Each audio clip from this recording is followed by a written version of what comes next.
West Virginia football team goes on the road, continuing a tough month of October. Head coach Dana Holgorsen joining me right now. You go to the #2 team in the nation right now. You knocked off Baylor a year ago. They sort of just recycled there in Waco. What they have offensively this year is as good as it gets with Seth Russell, Corey Coleman. You have Shock Linwood.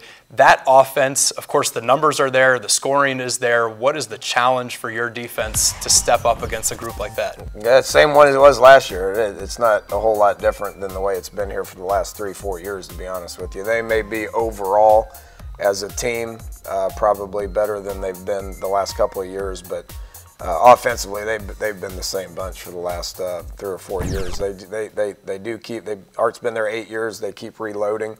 They keep recruiting better. Their facilities have been better. Their success has been better. Their location is good. So they're getting good players, and they're going to continue to as well.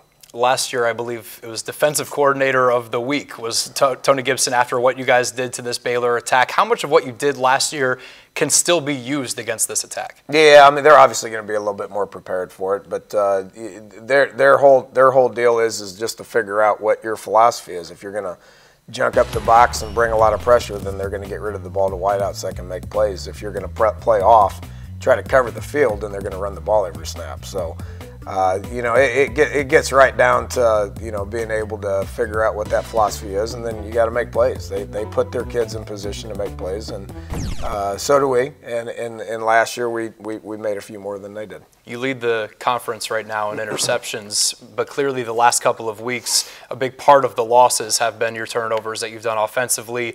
I know that's obviously part of the practice every day and part of the prep every week is to hold on to the ball to secure it.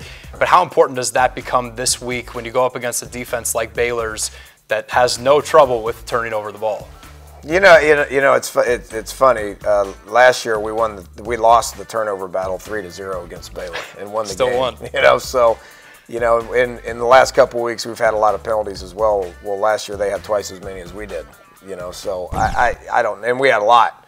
Without a doubt, I mean, you look back last week, Oklahoma State, it's the reason we lost. A year ago, we had the same offensive production but turned it over 0 times. So that was the difference in the game. We're going to keep working on it. We're going to keep talking about it. I got to get these guys to do a better job of hanging on to the football. Heck of a challenge. Opportunity? Be a fun one. Heck of an opportunity for West Virginia football team. It'll be a noon kickoff on the East Coast, 11 Central Time as West Virginia heads out to Waco. You can watch the action on Fox. For now, I'm Jeff Coyle for Campus Insiders.